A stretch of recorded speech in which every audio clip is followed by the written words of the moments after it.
Alright guys, how's it going? Welcome to another video. This is going to be another games I recently completed. So yeah, I've got a nice little stack here. Two PlayStation 4 games, three PlayStation 3 games, and two PS1 games. So yeah, a nice little bundle. Everything apart from the PS2. Maybe I should give the PS2 some attention at some point, but anyway. Yeah, start off with the PS4 and work our way down. So yeah, I got this two pickup videos ago, and that was the Hotline Miami collection. And I mentioned in that video how I had played through Hotline Miami 1 before on Steam, like years ago. And yeah, I always remember really enjoying the game, but I'm not really a PC gamer, so I'm not really a big fan of like mouse and keyboard. It's not, my cup of tea. So yeah, I always wanted to get it for the console, and yeah, now that I have, and played through both these games. Hotline Miami's still very good. The first one, just as good as I remember it, to be honest. Probably easier from. I think it was easier than I remember it. Again, probably just because I'm better using a control pad than like a mouse and keyboard. But yeah, Hotline Miami 1, very good. Good soundtrack. Love the visual style of these games. Just love how basically just go through the levels and beating the hell out of people with like baseball bats and things, and like shooting enemies and slamming doors in their face and knock them down, and then basically kick them in the head when they're on the ground. Very brutal game, but hell of a lot of fun. So yeah, you obviously die in one hit, so you have to be quite careful, because obviously later in the game it does get quite challenging because a lot more enemies and things, and the dogs are a pain in the backside as well. But yeah, very good. Like I say, just as good as I remember it. Good selection of different masks you can use, and the masks have got like different like powers. Like one will like make like your fists like stronger. One will make like dogs not attack you. So yeah, they've all got like different like abilities, these masks. So a lot of variety in the game, a lot of different like melee weapons, and a lot of different guns. So yeah, Hotline Miami 1, just as good as I remember it. Story's kind of weird, but yeah. I don't really play these kind of games for story, I just really like the gameplay. And yeah, just straight after that I went on to Hotline Miami 2, Wrong Number. Um, which I do enjoy, but I found that game very frustrating. A lot more frustrating than the first game. It seems a lot more challenging than the first game, and also a lot longer as well. For me, it did seem to go on a little bit too long. Kind of like dragged on a little bit. But yeah, you play as different like characters and things, and each character's got like different abilities as well. Rather than just like start like each level with like the same character but choosing different masks, it's kind of like a little bit different in that regard. To be honest with the second game, I think the soundtrack's maybe even like better than the first game. I absolutely love the soundtrack in the second game. Yeah, just a lot better sounding for me. Say it takes a bit of doing because Hotline Miami 1 still has a great soundtrack. So yeah, soundtrack for me is improved. Like I say, the levels, I don't know, the levels are really bloody challenging. Like I just feel like the levels are a lot bigger, like a lot more open, and a hell of a lot more enemies. I feel. So yeah, for me, I did still enjoy Hotline Miami 2, but it did get really frustrating, and that did kind of put me off the game a little bit. I don't really know why they made it so challenging. I just feel like enemies have like they can see you from like miles away. I feel in that game. I don't know. I just feel that like the enemy AI is a lot more intelligent, and like sometimes you can't even see enemies because they're like bloody off camera. Because like say the levels are so damn big. So yeah, that was a little bit off. But I still think Hotline Miami 2 is a good game, but it's definitely like more frustrating than the first game. So I think for me, the only thing that improved was the soundtrack, and I guess some of the visuals. I really liked the one in, was it a police station or an office building? You can see like thunder and lightning outside. Those visuals were amazing. I was an absolute sucker for that. Very good. And the music that went along with it was just very atmospheric. I can't remember what mission it was, mission 6 or 5 or something, but it was very good. I loved that mission. For atmosphere alone, it was great. And I played through the Metro Redux, which is a game I rebought. A game I had like many years ago, but sold it to when it was more expensive, and obviously rebought it now that it's cheaper. And yeah, played through again both these games back to back, just like Hotline Miami. And for me, Metro 2033, the first one, for me, it's not quite as good as I remember it. I still think it's a good game, but I feel like it's a lot more difficult when I remember it. Actually, Metro 2033, the game's pretty damn tough. Like, I think it's a very tough game. I think I do slightly remember it being a bit challenging, but I feel like now it's more harder than I remember it. It's a very, very challenging game. I just feel like some of the things, it just feels a little bit clunky at times. And I don't think it's aged amazingly. Like, I still think it's a good enough game with good atmosphere, like decent enough characters. Gameplay is quite fun, even though, like I say, it's very challenging for me. But yeah, I still played for the game. I still like enjoyed the game. I just think it was a little bit rougher than I remember it. So yeah, that's a game for me. I don't think it's as good as I remember it, but it's still a good game. Don't get me wrong. And after I beat that, I went straight on to Metro Last Light. And is that as good as I remember it? It definitely is. I think Metro Last Light is definitely an improvement for me. Did I show you? Did I actually show you the back? I might have done, but yeah, I really just love the atmosphere in these games. Very dark and I don't know, kind of like a Fallout kind of thing, like post-apocalyptic kind of thing. Everything looks abandoned and a bit gloomy and stuff. But I think it works very, very well for these games. Yeah, Metro Last Light, definite improvement. I enjoyed the characters more, enjoyed the locations, enjoyed the gameplay more. It's got my favourite like Metro character of all time, Pavel. I absolutely love Pavel. He's a great character. He's very, very entertaining. Just a very like charismatic like character. Good old Pavel. Yeah, great character. Very funny. So yeah, Metro Last Light, very, very fun. Very, very good like first person shooter. Definitely recommend that. I don't know. Would you have to play the games in order? I mean, maybe. I don't know. I just feel like Last Light's like a massive improvement compared to Metro 2033. So I don't think starting with Last Light's really like a bad thing. And everybody knows I didn't like Metro Exodus. I thought that was a very, very boring game. I'm sorry, it just wasn't for me. Not my cup of tea. It just felt too slow and I just wasn't into it, like the characters and that. I just thought it was overall just a very like underwhelming game. So I'll stick to these Metro games. Especially Last Light, phenomenal game. And so yeah, we're going to the PS4 games now. And yeah, this one only took me about 40 hours to beat. Played this one like on and off for probably like 2 months maybe. And that was Mugen Souls Z. Yeah, this game. What a weird game. So yeah, Mugen Souls Z. I know nothing about the Mugen Souls series. I know there's a game before this. So yeah, it's the same kind of thing as like the Neptunia games, like Mega Dimension Neptunia and Hyper Dimension Neptunia. It's like the same kind of thing as those games. It's like an RPG, but a strategy kind of thing when you like move around like the battlefield and stuff before you attack. So you can like kind of like keep your distance from enemies or get close to your enemies, kind of like strategizing that way. For me, the main thing about this game that I did enjoy was the characters. I think the characters in this game were very, very likable. Like, they've all got their own like personality styles.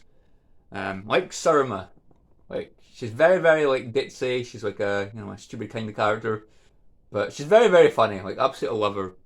And you've got like Lady Shushu here, who I think apparently is like the main character in the first game, but in this game she gets shrunk. So that's kind of funny. Everyone just like criticizes her for being small. It's kind of funny, and she gets really like pissed off about that. You got the Niao, who I very very like. I really like as well. I think she's a very entertaining character. She's like personality style's bipolar, so she kind of like she's up and down. Like 1 minute she's calm, next minute she seems very very angry and very like critical of people. So you don't really know what to expect from her. You've got this little punk, who you don't actually play as, but he makes an appearance. He's angry like, all the time. Like, pretty much every line of dialogue this guy has, he shouts. So, yeah, what are you doing here? He's very, very loud. I can't I'm sure there's a few like dialogue things with him where he does like talk normally, but most of the time he just shouts like an idiot. So I don't know, it's entertaining, I guess, in that regard. But yeah, like I do like the characters. I just feel like for me, there's a way too much dialogue in this game, so it's a good job I like the characters. Um, but yeah, like I just feel like this game added like way too much. A lot of the like stuff, like the things you do in this game, I didn't even understand. Like I was just doing a whole load of things and just hoping for the best. In my like 40 hours, like I swear to God, like 10 hours this game must have been spent grinding because I feel like I was under leveled like almost every area I went into. Like I don't know, I just feel this game was very very like unbalanced as far as difficulty goes. It starts off like fairly easy, but it just kind of gets to the halfway point, and the difficulty just goes like sky high. Again, I just don't really know if I was doing something wrong. You have to like level up your weapons and level up your like your armor and things, which just takes ages for me. It's just very very grindy, and that would like put me off the game. So I don't want to talk about that one too much, but I think the game was like I say it was okay, like a bit rich, but okay kind of thing. But I don't know. I don't know if I'll play through it again. See, I don't know. It's very very like grindy. Maybe I'll look up like a guide or something and see like if I was doing anything wrong, and then maybe if I do play through it a second time, like years down the line, maybe I'll have a better experience. But yeah, I think I'll stick to the Neptunia games. I think. Next one is PacMan and the Ghostly Adventures. See, I was kind of like feeling in like a platformer kind of mood, so I thought I would put this on. So yeah, it's got your against like the gameplay style of like Pac-Man worlds, a action like platformer. I don't know. For me, this game was like quite boring. Like I don't know, like the visuals were nice, very very colourful. Like could you expect them in this kind of platforming game? Very very colourful and bright. Soundtrack, wasn't really big into it. It was just okay. Like I'm not gonna go back and listen to the soundtrack. Put it that way. But yeah, I just feel like for me the combat in this game is extremely easy. It's very repetitive. Platforming can be a little bit challenging at times, just because sometimes it just feels a bit awkward with like the camera angles and stuff. But yeah, the combat is very very easy. Boss fights are very very easy. Final boss I beat in my first attempt. That's how easy it was. Yeah, it just doesn't live up to Pac-Man World. Pac-Man World on PS1 is actually a pretty damn fun game. But I don't know, this feels just very, very like average to me. Like, you get your decent variety of like level types, kind of like a city kind of level with like a lot of grass and things, and you've got like your fire levels and your ice levels, as you usually get in like platformers. There's like a rune level where you basically go into a ball, and oh my, that was so annoying because you have to like steer this ball like through these like very like narrow like platforms, and the amount of times I died by falling off platforms in those levels was just very very annoying. But the game is generous with like lives, so I guess I'll give it that. Yeah, this game just very very average, very short game, like a 6 hour long game, maybe 5 or 6 hours, very very short. But yeah, just not that great. Beat it in like what 4 settings or something. But yeah, I don't think I'll play through it again. Probably one I'll stick on eBay maybe. I know it's a second game, but if it's more of the same, I don't think I'm that interested to be honest.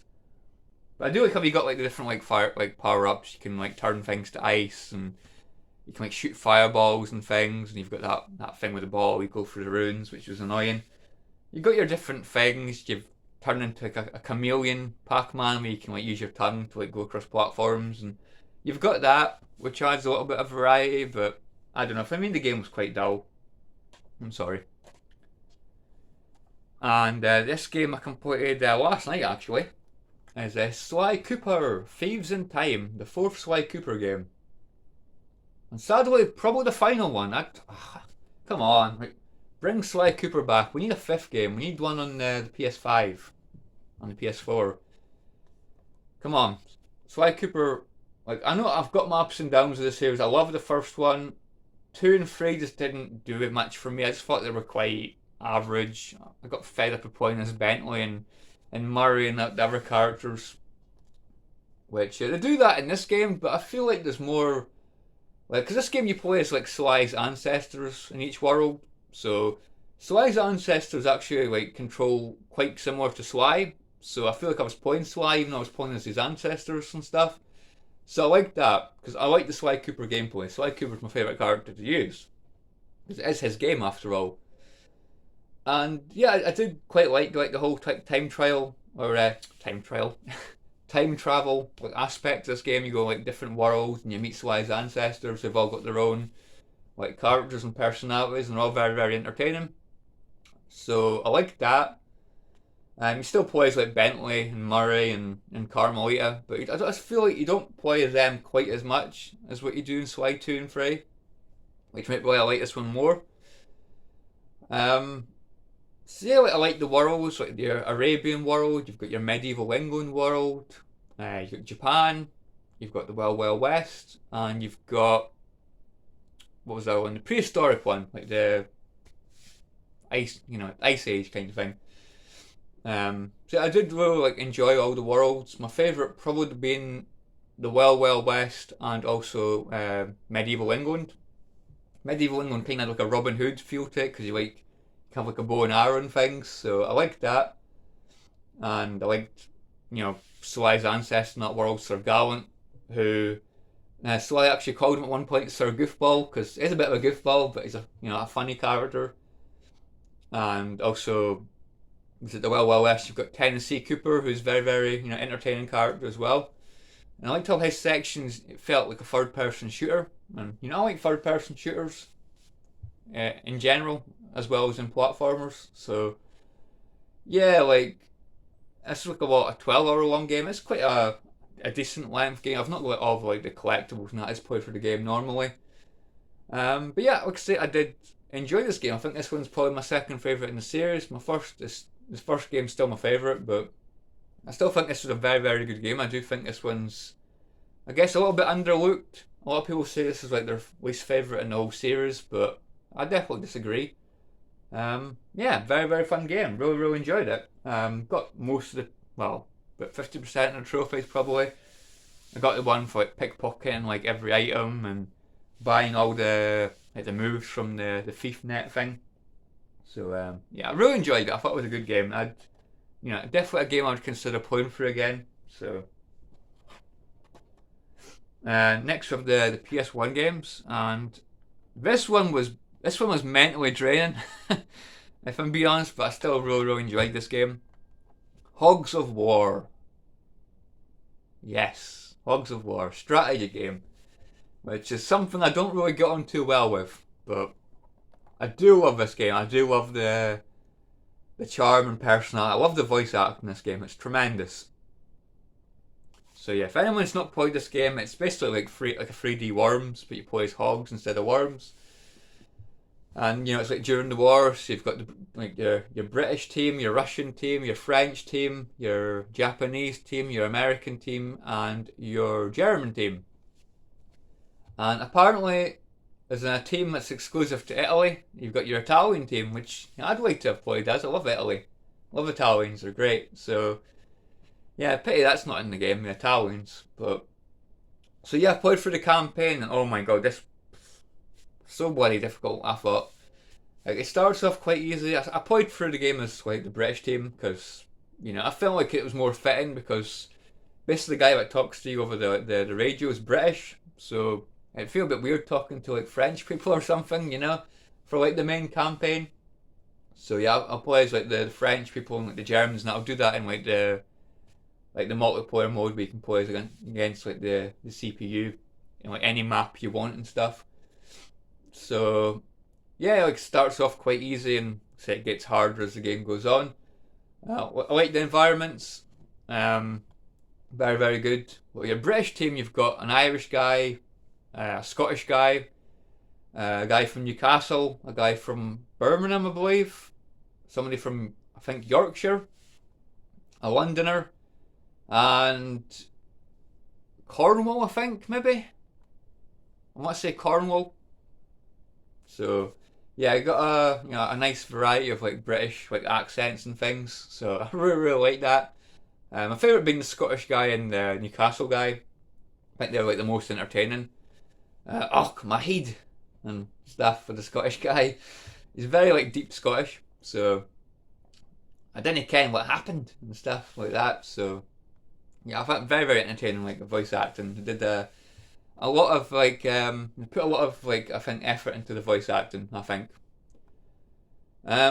So yeah, like you go through these levels, you get like you basically earn medals for like, doing certain things. Like if you get through a level without any of your hogs dying, and you beat all the enemy team, you get like a medal for that.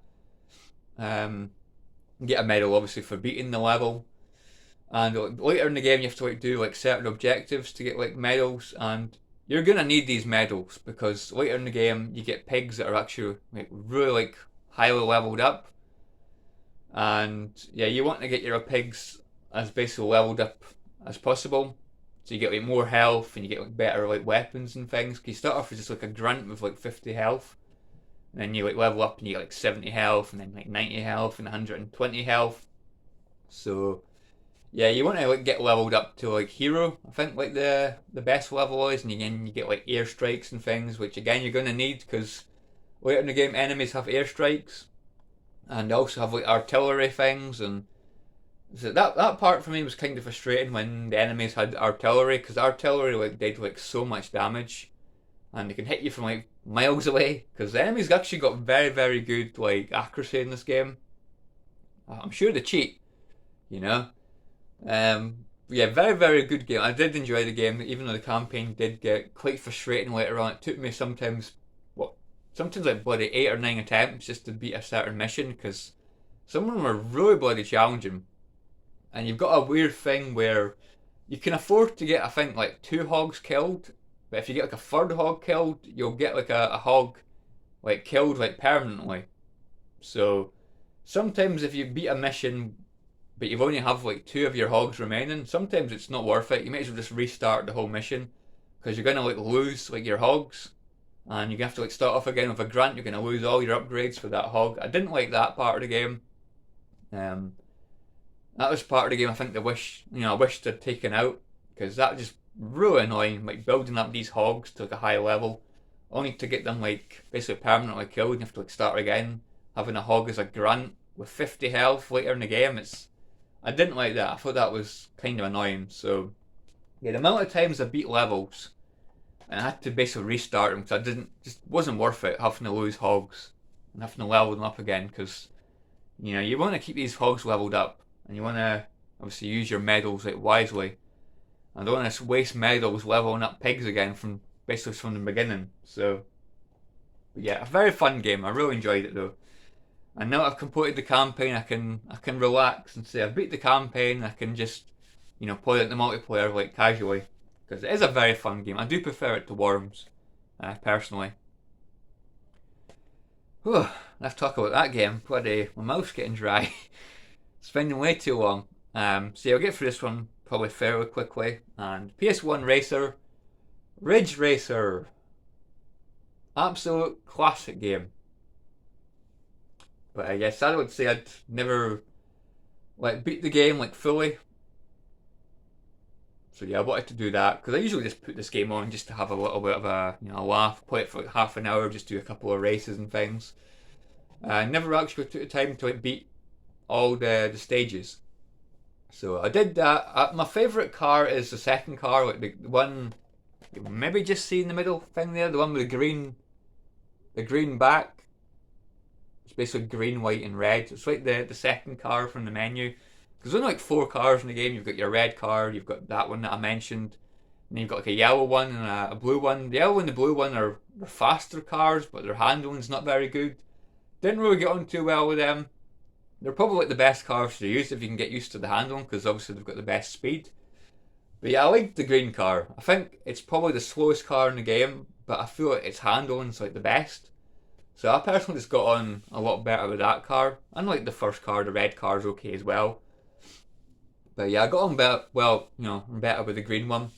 So yeah, I beat basically the 4 like races. It's basically the same track, but it's basically extended.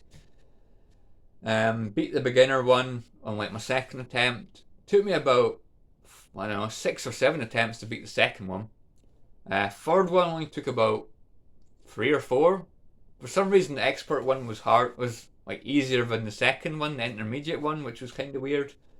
I don't know whether it just got to the stage where I was getting like used to the drift in this game, and then the final one took me like 2 attempts, which is basically just like a one-on-one racer, a one-on-one race. So yeah, I did that and got the credit screen. So for me, I consider the game beaten in that regard. It's a very very short game. I beat it in like an hour and a half or something. Can probably beat it in like 40 minutes if you can like do the races in like your first or second attempt. And then you unlock like basically extra races, which are basically the same track, but it's reversed. And I didn't really get on too well with that. Those were quite damn difficult. So I kept finishing second and like miles behind first place. So yeah, I didn't really get on too well with the extra ones, especially because you start off in the day in the extra ones, and then it gets darker and darker as like the rest of the laps go on. And when it gets dark, it's very difficult to see because like the draw distance in this game is not the greatest as it is. But when it's dark, I can't see hardly anything, you know. So yeah, I didn't get on too well with that. I beat one of the extras, but I didn't beat the second extra. And I think there's 4 extras, so yeah, those are tough. But like I say, I consider the game beaten because I got the credit screen and I beat like the normal races. So yeah, I consider the game beaten if I got a credit screen. So anyway, guys, yeah, thanks for watching, guys. Hope you guys enjoyed this one. Spent way too long talking about Hogs of War and Mugen Souls. But anyway, guys, hope you guys enjoyed this. Thanks for watching, guys. And yeah, catch you all later. See you guys.